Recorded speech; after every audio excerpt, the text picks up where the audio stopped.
Mr. Rahul Gandhi, IOC leaders on the dais, IOC members,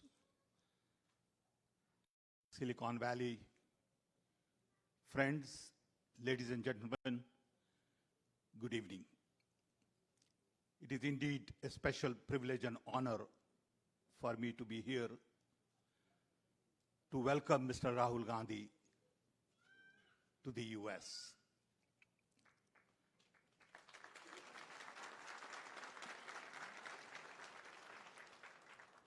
I want to especially thank him for taking time out from his very busy schedule, not only come to the US, but agreed to spend 6 days with us. He came in this morning at 7 o'clock, and we had our first meeting at 12. This is his second meeting. We have a major event tomorrow at Stanford University. Then we go to Washington, D.C., where we have series of interactions with press, political leaders, think tank people, NGOs, business leaders. And then we go to New York, where we have a lunch with a group of intellectuals. We have another lunch with a group of artisans, creative people, cultural people. And then we have a mega event that Mohinderji talked about. So I'm delighted that we are all here together. Indian Overseas Congress is in 32 countries. Beside Middle East, US and Canada happens to be a priority. In Middle East, we have a very large number of people from India. Mr. Rahul Gandhi and I went to Middle East a few years ago. We had his program at a cricket stadium, and you'll be surprised to learn that 40,000 people came to listen to him.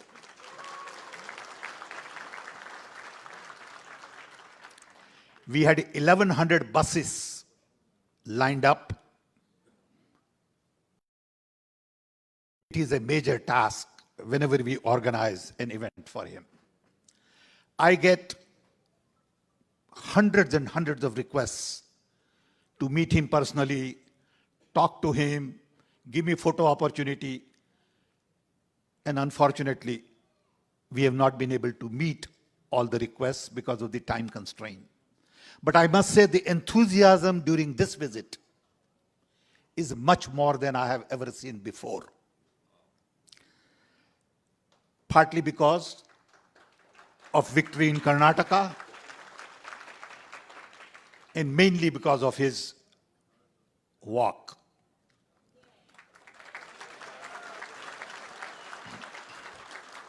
He walked for 4,000 kilometers, 150 days, 13 states,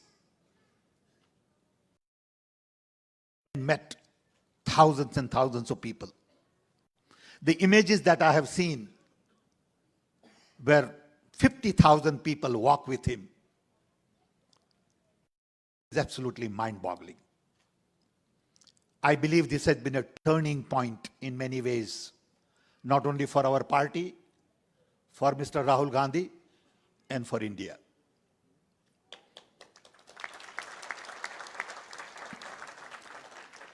We are here and we are visiting other foreign countries because we sincerely believe that Indian democracy is larger global public good. We have 1.4 billion people, and our democracy has to be vibrant, alive. People like me worry about the fact that our institutions are captured. Our civil society is not allowed to function, more as watchdog, and we have lost rational, logical, conversation. You see on Indian television what goes on, and you wonder what will happen to the next generation of Indians when they come into the workforce. How would they think about the future of India? I worry a lot about what is going on in India. And I'm sure many of you feel the same way. And we want to have this broader conversation with large number of people abroad. Because democracy is going through some strains in many parts of the world. We had in the US 4 years of confusion. We are still not done with it. In other countries like Turkey, even to some extent Mexico, Hungary, and I can go on and on with the list, where democracy is going through a serious challenge, partly because of social media, because everybody and his brother has opinion about everything. And everybody is giving you advice on what to do, how to do. Even those who can't find a job has list of advice for the Prime Minister of the country.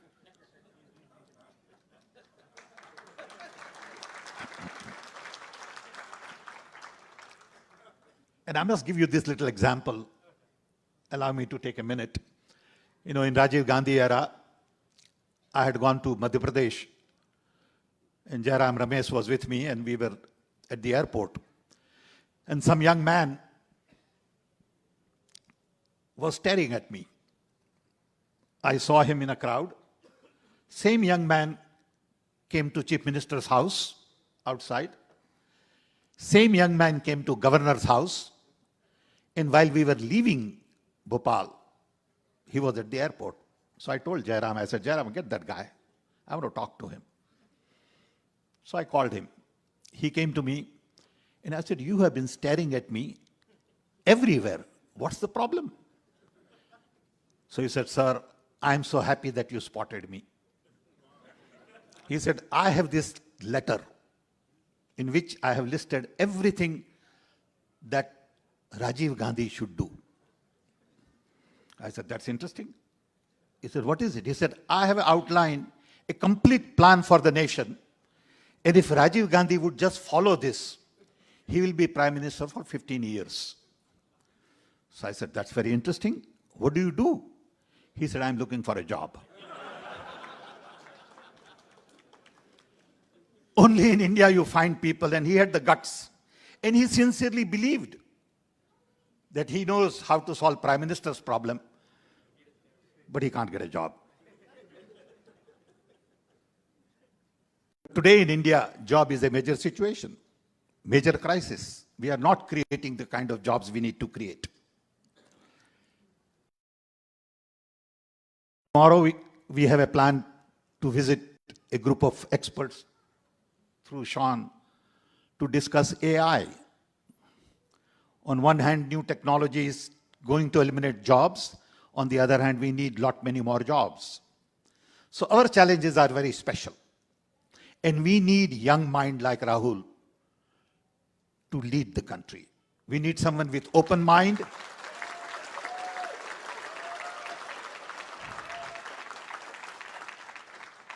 We need someone who has broader exposure, global experience, and that's the reason we are all here, meeting and interacting with large number of people. I want to thank all of you for taking time from your busy schedule to come and meet with us. I know that the road ahead is pretty complicated. It's not that simple. Because in people's mind in India, something has just come in which is hard to get rid of. That India belongs only to Hindus' idea of India. Our idea of India is very different. I was born in a small little tribal village in Orissa during British Raj. And right in front of my house was a Muslim. On left was Jain. On right was Sardarji. In the back was tribal Oriya. And we all lived together like family. No one ever thought that this fellow is Muslim and that fellow is Sikh. They were all uncles and cousins. We all played together. That idea of India is being threatened. And to me, that is the core idea of India. Diversity, inclusion, truth, trust, love. All of these ideas are being challenged. And it hurts. At my age, it really hurts, believe me. Because I felt when I will get old, the dream that we all had as little children of India will be a reality. We have made a lot of progress in the last 75 years in technology. The fact that many of you are here, including me, is because India gave us the education at very low cost.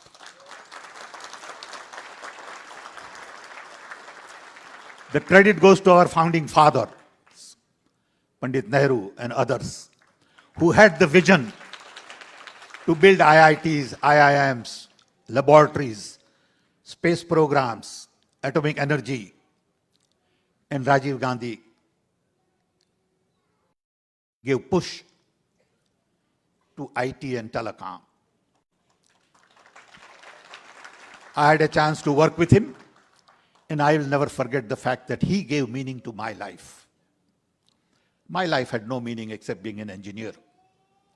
He had the political will not only to give meaning to my own life, but create jobs for millions and millions of us.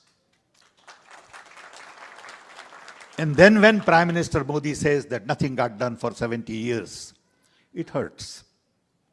But that's okay. Because I'm used to listening to lies for last many years.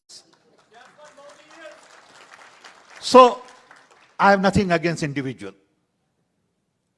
My problem is the very core idea of India that I grew up with is being challenged. With this, I want to invite great son of India. I want to invite a young leader to tell us a little bit about his journey for 4,000 kilometers. I want you to learn a little bit about how he could do it. What did it mean to him? And then tell us a little bit about what keeps him going. What keeps him awake at night? And what is his view of the world and India going forward? Thank you. Thank you.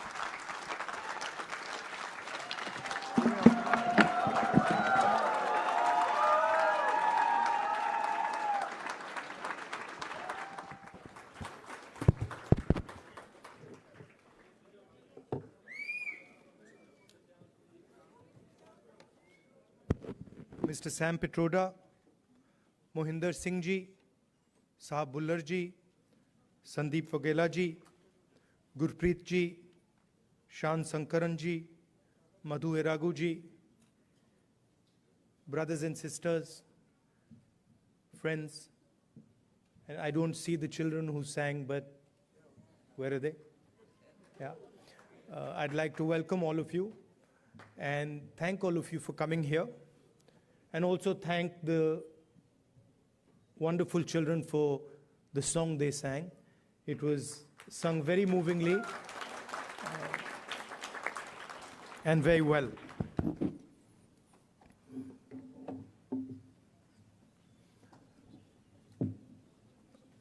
Some months ago, we started a walk from Kanyakumari to Kashmir.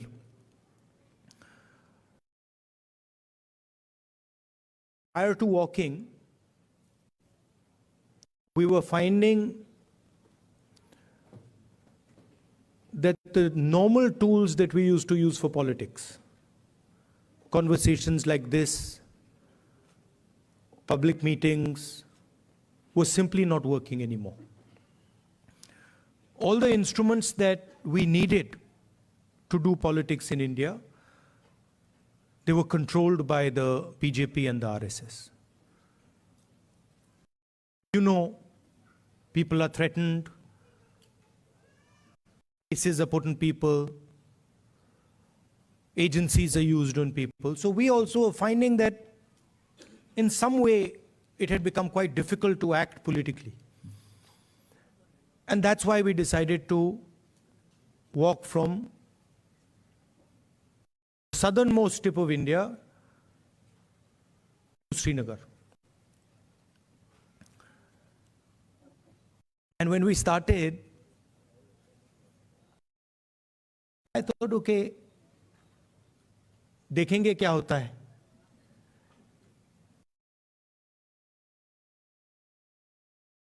After 5 or 6 days, we realized that actually walking 4,000 kilometers is not an easy thing. You know, and I had an old knee injury that started to act up. So I said, now I'm in real trouble because there's no choice. One has to walk, and I'm having quite a lot of pain. And then quite a surprising thing happened. I started noticing that after walking 25 kilometers is more than half a marathon. So after walking 2-3 weeks, every day 25 kilometers, I suddenly realized one afternoon that it's strange, but I'm not feeling tired at all.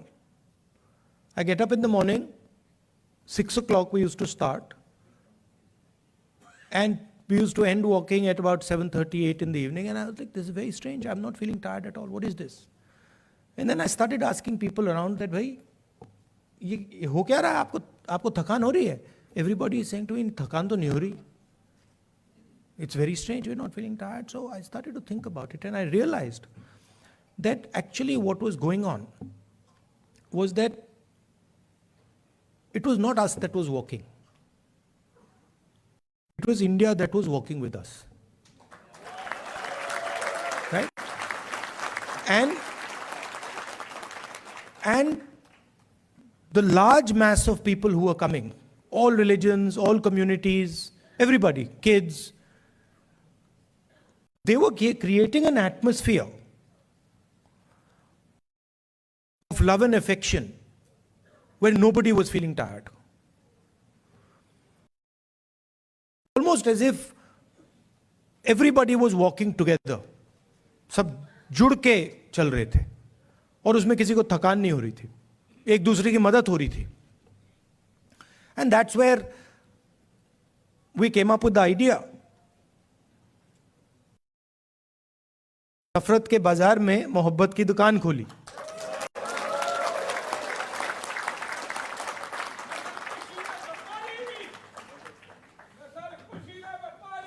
Welcome.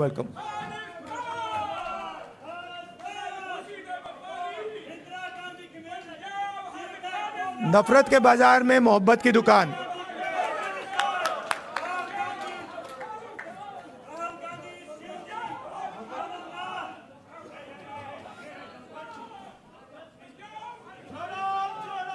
Bharat जोड़ो.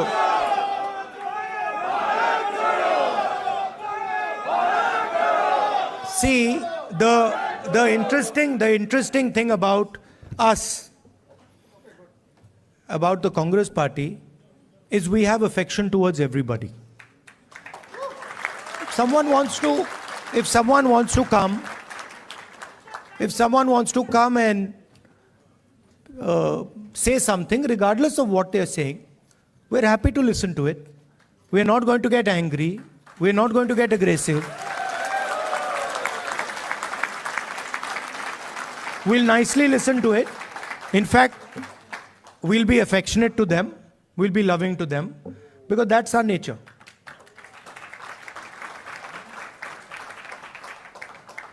So we found that when everybody started working together,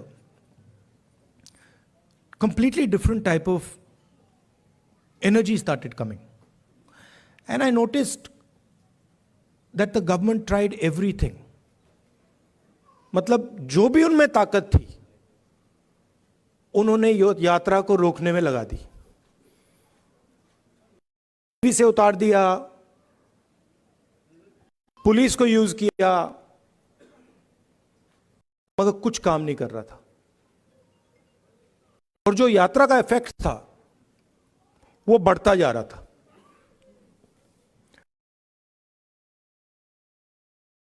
क्यों हुआ? क्योंकि आप सबने हमारी मदद की. सिर्फ not only in India, Bharat Jodo is an idea that is in all your hearts. And it is about respecting each other and being affectionate to each other. It is about not being violent towards each other, not being arrogant. I can see my Sikh brothers here. Your Guru Nanak Ji, his entire life was about this only. That be humble, right? Be humble, be affectionate. And we walk nothing compared to Guru Nanak Ji. I read somewhere that Guru Nanak Ji had gone all the way to Mecca, Saudi Arabia. He had gone to Thailand. He had gone to Sri Lanka. So these giants were doing Bharat Jodo much before we were born. Right? And I can say the same. I can say the same for my friends from Karnataka, Basavana Ji, my friends from Kerala, Narayana Guru Ji. Yeah, so every state in India has had these giants. Adi Shankaracharya, everywhere. I mean, and every single one of them said, listen to each other, be respectful, not just of your own religion, not just of your own language, not just of your own culture. Be respectful for all cultures, all religions, all languages, because they are in fact the same.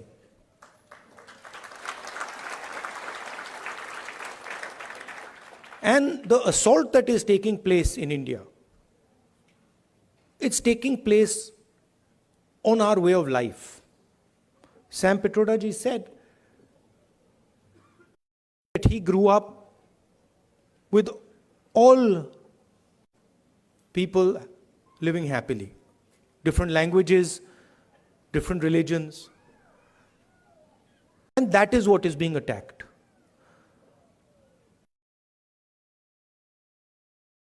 Also, the tradition in India, and again something leaders like Guru Nanak Ji, Basavana Ji, Gandhi Ji emphasized, was not to be under the impression that you know everything, that the world is too big, too complicated for any one person to think that he understands everything and he knows everything. And so really that is the disease that Sam sort of outlined. That is the disease, that we have a group of people in India who are absolutely convinced that they know everything. In fact, I think they think maybe they know even more than God. They could sit down with God and have a conversation and explain to him, about what is going on. And of course, our Prime Minister is one such specimen.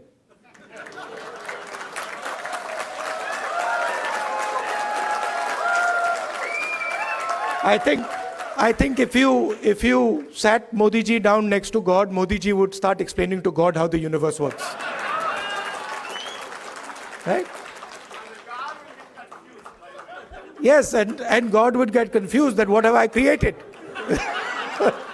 So these are funny things, but really this is what is going on. We have a group of people, who understand everything. They can speak to scientists and explain science to them. They can, speak to historians and explain history to them. They can explain, warfare to the army, flying to the Air Force, whatever they want, they can, And at the heart of it is mediocrity. That they actually don't understand anything. Because in life, you cannot understand anything if you're not ready to listen.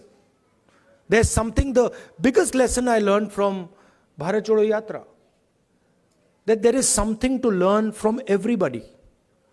We are much older than those children. But I can guarantee you, they can teach us all how to sing. I was looking at them and I was saying, I can't sing like that. It's impossible. So, when you look at another person, you have to appreciate that they have an experience, they have a life, they've seen things, and maybe you can learn a lot from them. Maybe if you open your ears, you can listen to them and learn from them.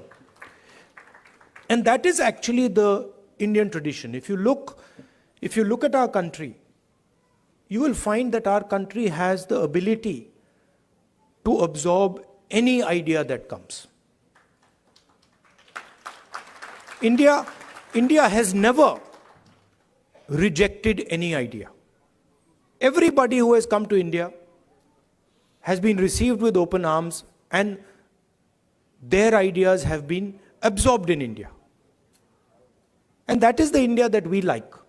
India that respects the rest of the world, India that is humble, India that listens, India that is affectionate. And that is the India that you represent. You would not be here if you did not agree with these values. You would, if you believed in anger, hatred, arrogance, you'd be sitting in a BJP meeting. Right? And I would be doing Man Ki Baat.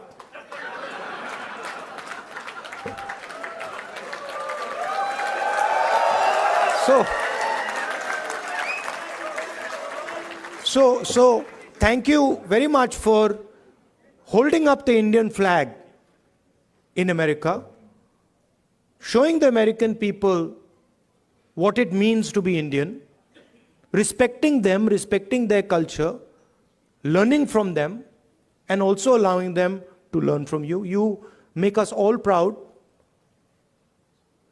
When we think of our country, you're all our ambassadors.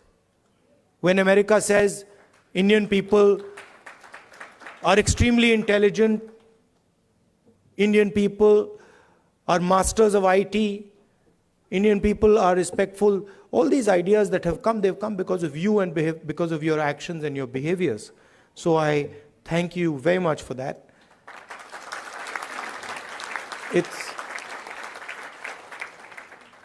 I came here this morning. Sam organized the flight. I arrived 16 hours, after 16 hours flying, 6:30 in the morning. I thought I'd be tired, but I'm not tired at all because of the energy that you have given me. Thank you.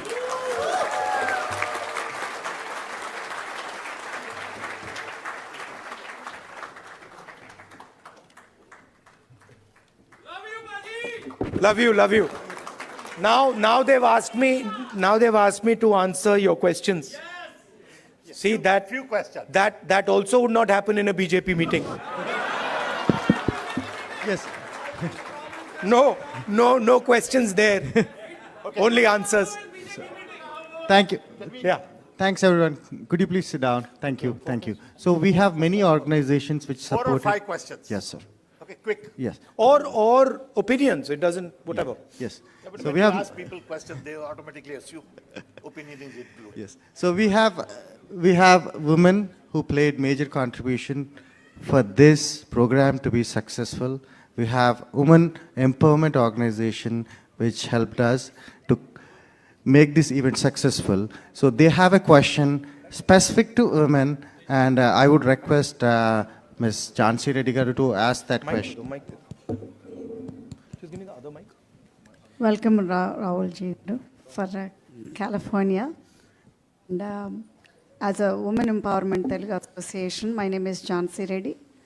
So I would like to ask you two questions regarding this women bill that has been, in the court for almost more than half a century. So when the Congress comes in power, Which women's bill? the women's reservation rights. So that bill has been there for more than a quarter century. So as a Congress leader, what is your thoughts on it and how are you going to deal with it? That's of my first question. The second question is, in India, it's very hard for a woman for the safety issue. So what are we going to, offer our next generation of the girls in India? Thank you. So on the women's reservation bill, we are committed to that. We wanted to pass it in the last government, but some of our allies were not too happy with it, and they didn't give us the support for that bill. But I'm confident when we come to power, we'll pass that bill. I think part of the answer to your second question lies in the first question. If we empower women, if we involve women in the political system, if we give women space in the governance of the country, if we give women space in the businesses of the country, we will automatically make them safer. So I think involving them in politics, involving them in business, involving them in running the country are the way to give them power. Thank you. Thank you. So we have another Tamil community organization, who united entire Tamil organizations, and they have expressed their support. So they might differ on the Congress party, but they have come here for the love of Rahul Gandhi today.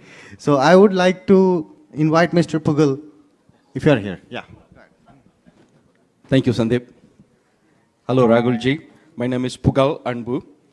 I'm the president of Indo-American Society for Science, Reason and Free Thought. I also represent Tamils who live in Bay Area.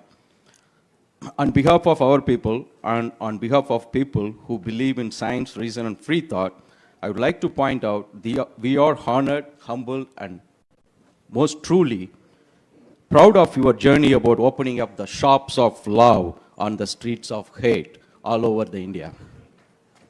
Tamils have long tradition of harboring brotherhood mindset throughout their civilization. 3,000 years ago, our forefathers said, Yadum Ure, Yavarum Kelir, Pirapukkum Yella Uyirkum. Translation, all human beings are created equal, and every town is our town, everybody is our relative. To us, India is like European Union, with each state having its own language, its own tradition, its own festivals, its own cuisine, dress code, way of living, etc., etc. They are all different, yet we live under one country called India. Therefore, it is deeply saddening to us when someone from the union government trying to impose one language, one culture, one tradition, one religion, one school, etc. Recognizing this diversity to make India a robust country, our beloved leader, the Dravidian icon, former Chief Minister Dr. C.N. Annadurai proclaimed, both in Parliament and in public forums, for Manilathil Suyachi, Mathil Kutachi, which means autonomous rule at the state level and federal rule at the union level. Dear Rahulji, you have studied in America and you have traveled within United States extensively, and you know much better than anyone else in this room that America is the best example of federalism. Each state has its own constitution, its own Supreme Court apart from federal laws.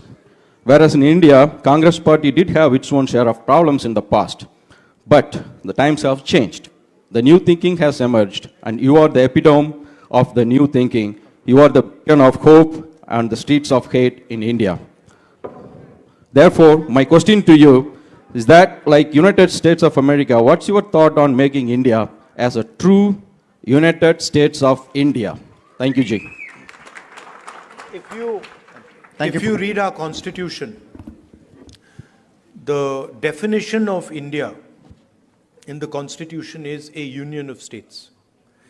And within our constitution is the idea that the languages, cultures, histories of each one of our states has to be protected under the Union.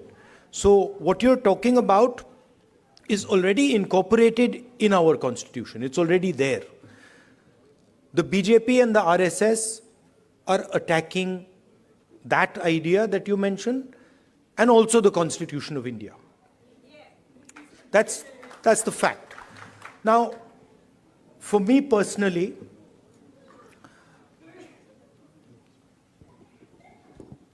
I understand that the Tamil language is more than a language to Tamil people. Right? It is not just a language. It is their history, it is their culture, it is their way of life. And I will never ever allow Tamil language to be threatened. Right? Because for me, threatening the Tamil language is to threaten the idea of India. Just like threatening Bengali or threatening Kannada or threatening Hindi or threatening Punjabi are all attacks on India. Right? So, our strength, unlike many other countries, our strength comes from our diversity. Our strength comes from accepting that we are all different, but we can work together. And that is an idea that I'm sure you and the Congress party are protecting. Thank you.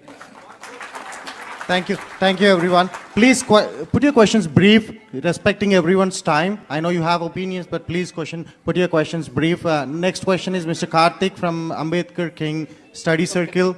Can we allow people to... Yeah, hold on. Yes. These are, please appreciate these organizations have put together this amazing event. There are Telugu, Tamil, Kerala, Kannada, all are together to make this event successful. Respect those organizations. Thank you. We'll do. We've got 5 questions, don't worry. There's more than enough. We can add a few also if you want.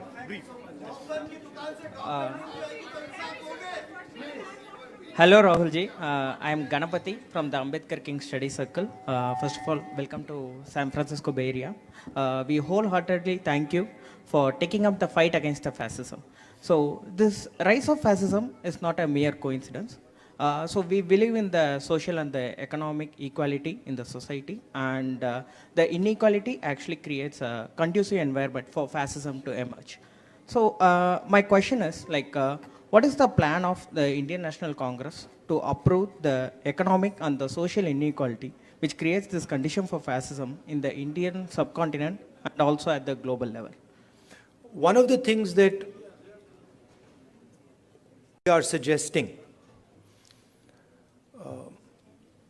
is when we were in government, we had carried out a caste census. And the idea behind the caste census was to take an X-ray of Indian society, right? To find out what are the exact demographics of our country, right? What are the different communities? What are the different castes? How many people in each community? How many people in each caste? Because without understanding our demographics and without understanding who is who, it is very difficult to distribute wealth, distribute power effectively. So that was one idea that we had, and we've been putting pressure on the BJP to release the caste census, the numbers in the caste census. They are of course not doing it, and we'll continue to apply pressure, and if we come to power, we will do that. But we are committed as the Congress party to make India a fair place. And we understand deeply that India today in terms of its treatment of Dalits, tribals, poor people, minorities, is not a fair place. Right?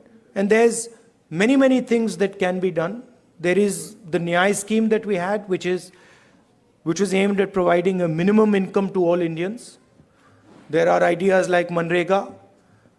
I think an increase in public education, increase in public health care. I think these are all things that can be done to make India a much more equal and fair place. Thank you. Thank you. We have our next question from Silicon Valley Christian community, Mr. Jay.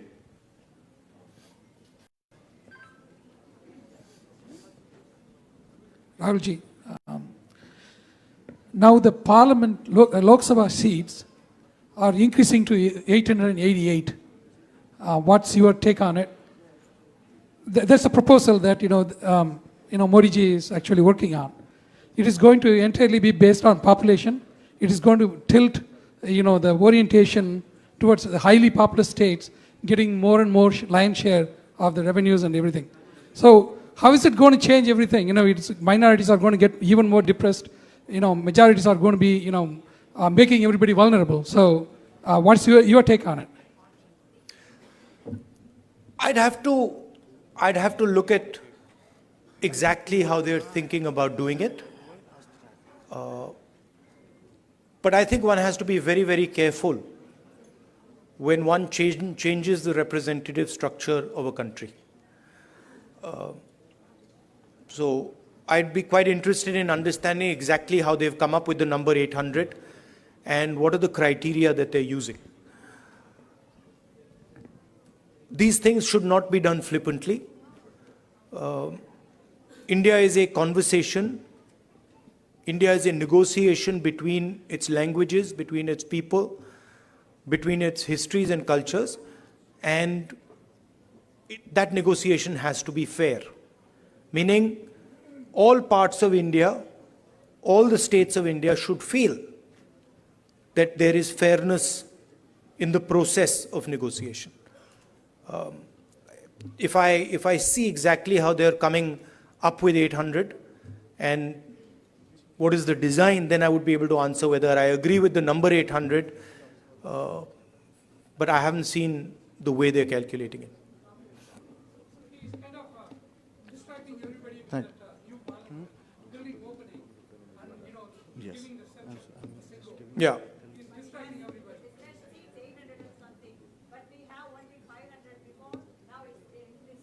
Yeah, but it depends how the ratios change. Yeah, it is currently based on the population, but you'll have to see how the ratios change. I think the Parliament House, these are distractions. The real issues in India are unemployment, price rise, spread of anger and hatred, a crumbling education system, price of education, price of healthcare. These are the real issues. BJP can't really discuss them, so then they have to do the whole scepter thing, lying down and doing all that. So. Aren't you happy I'm not lying down? Thank you. One more question from Bay Area. One more question. भैया One हाँ more करेंगे question. भैया मगर disturb मत कीजिए ये इनका One more process- question. हाँ So this करेंगे, is इंसाफ this is करेंगे। from the Bay Area Muslim community. Please Insaf respect the करेंगे। community. One question from the Bay Area Muslim community. This is Mr. Mohammad Khan. Please go ahead.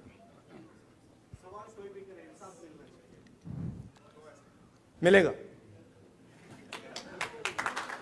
Rahul ji, thank you so much for coming all the way here. आपने जो ये नफ़रत के बाज़ार में मोहब्बत की दुकान खोली है, उसका बहुत बहुत शुक्रिया. I think this is something which we were starving for as Muslims from the Bay Area. We all want to thank you for your time and for your efforts in coming all the way here. As you know that, Muslims have the security threat today. It was never before.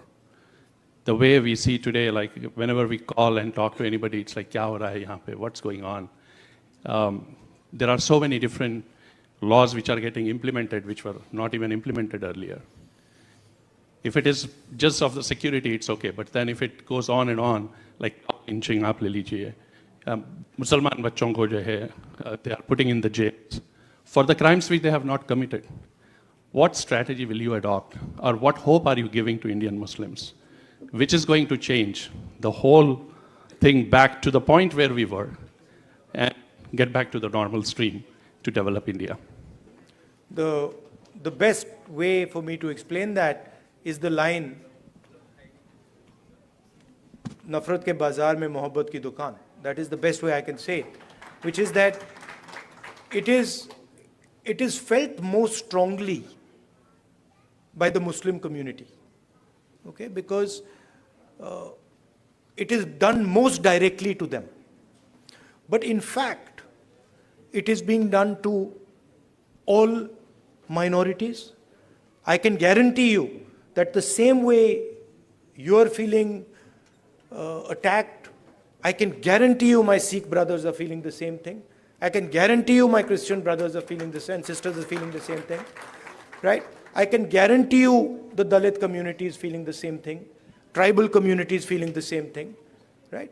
In fact, anybody who is poor in India today, right, when he looks at the extreme wealth that a limited number of people have, in some way he feels the same thing that you feel. That what is going on? How is it that these 5 people have lakhs of crores and I have nothing to eat, right? So you feel it most because it is directed at you most aggressively. But it is a phenomena that is taking place against everybody in India, right?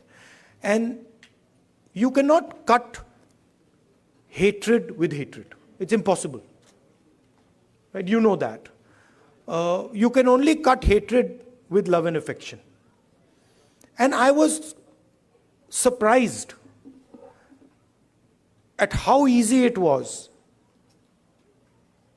to erase hatred in India. I was shocked. I didn't imagine that भाई इधर से उधर चलने से इतना असर पड़ेगा. I didn't imagine it. Right? Indian people, as you yourself have said, they don't believe in this stuff. They don't believe in hating each other. They don't believe in killing each other. This is a small group of people who have got control of the system, who've got control of the media, and who are fully supported by, big money. Right? But this is not the large mass of Indian people. I can guarantee you, I walked from Kanyakumari to Kashmir. I can guarantee you there are more people who believe in love and affection than hatred. Millions and millions more. So don't be pessimistic. Also, I'd like to point out another thing. This happens periodically in India. What is happening, for example, to the Muslim community in India today happened to the Dalit community in the 80s. If you went to UP in the 80s, the Dalit community, what is happening with the Muslims was happening with the Dalits there. So periodically this type of stuff happens and we have to challenge it, we have to fight it, and we have to fight it with affection, not fight it with hatred. We will do that. Thank you, Rahulji. And one last question from the most important community of entire world, that is students. So we have one interesting student from UC Berkeley who wants to, literally begging me to ask one last question. She promised that she would conclude it. Wait. One more question.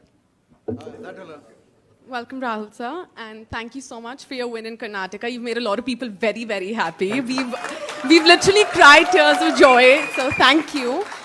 So my question for you would be, we have a lot of students who helped out here today. We really feel passionately for your cause, and which is our cause now. But what would you say to us? We want to go back to India. We want to represent our country, but we see how the athletes, the youth, the wrestlers in recent times are being treated. It's very undignified. We feel very discouraged. So what would you say to us to kind of bring the sense of wanting to go back out there for our country? Yeah, please realize that there's a huge distortion. India is not what the media shows. The media likes to show, a particular narrative. It likes to promote a particular narrative. That is actually not what is going on in India, right? It was very clear to me in the Yatra. It's in the media's interest to project these things. It helps the BJP, right? So don't think that everything you see in the media is the truth. And as a young person, your country needs you, right? And your skills and your energy will be very useful to your country. So if you feel like going back, do go back and help out. Thank you. Thank you, Rahul ji. Thank you. And I picked up Rahul ji somewhere in the morning, 8 o'clock. It's 8 o'clock. So please, 1 minute. So let me conclude it, right? He's a normal human being like us. He's not superhuman. He's a normal human being. Please, 1 minute. Let me thank the I'll do it. organization. So, last question, I like the question, which is, what do I suggest that you do? Right? Yes. You are all ambassadors of a particular vision of our country. You believe in humility, you believe in respect, you believe in being affectionate to each other. So, do not answer anger and hatred with love and affection. Show them that you're not like them. You should support the ideas that will defeat the BJP. Thank you very much. Thank you, everyone. Thank you. Okay, now please return to your seats. We're going to have national anthem, Indian national anthem. Please return to your seat. Please return to your seats. We have Indian national anthem. Please stand up. Return to your seats. Stand up.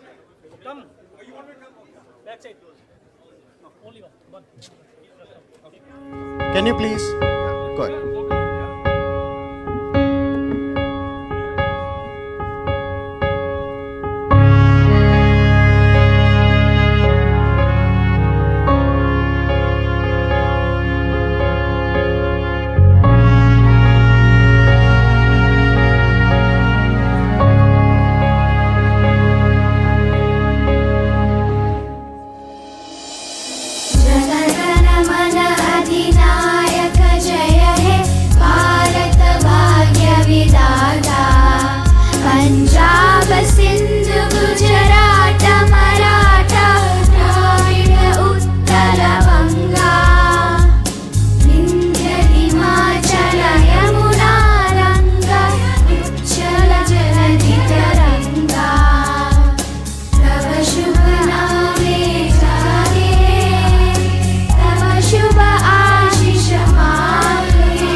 Thank you, everyone.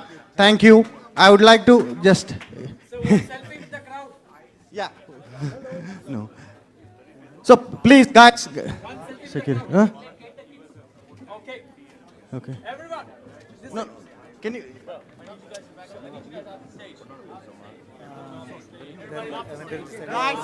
Security guard. Okay, Rahul ji.